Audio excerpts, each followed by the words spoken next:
நாளை நான் படிப்பேன். இதை எப்படி இங்கிலீஷ்ல சொல்றது? Easy simple future tense. I will study tomorrow. இதே நாளைக்கு இந்நேரம் நான் படித்து கொண்டிருப்பேன். இதை எப்படி நம்ம இங்கிலீஷ்ல சொல்லலாம்? அதுக்காக தான் நம்ம ஃபியூச்சர் கண்டினியூஸ் டென்ஸை யூஸ் பண்ண போறோம்.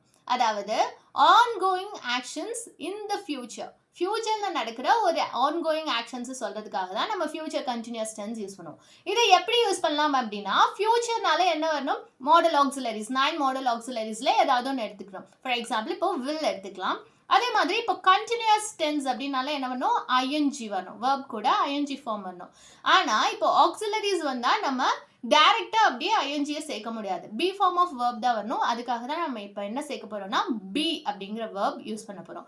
Will be writing, will be doing, will be listening. இந்த மாதிரி ஃபார்மட் யூஸ் பண்ண போகிறோம். இப்போ for example, at this time tomorrow, I will be studying. Over the weekend, I will be chilling out in my hometown. இந்த மாதிரி சொல்லலாம். இதே during the meeting, I will be taking notes.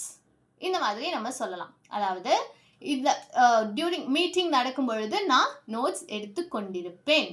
அதாவது ஃபியூச்சர்லேயும் சொல்லணும், ஆனால் ஆன்கோயிங் ஆக்ஷன்ஸாகவும் இருக்கணும். இப்போ இங்கே கொடுத்துருக்க ஃப்ரேசஸ் வச்சு, இங்கே கொடுத்துருக்க வேர்ப்ஸ் வச்சு நீங்கள் எப்படி ஃபியூச்சர் கண்டினியூஸ் டென்ஸ் யூஸ் பண்ணி சென்டென்சஸ் மேக் பண்ண போகிறீங்க அப்படிங்கிறத comment in the comments. I'm waiting to read your comments. Thanks for watching this video. I'll meet you in another video.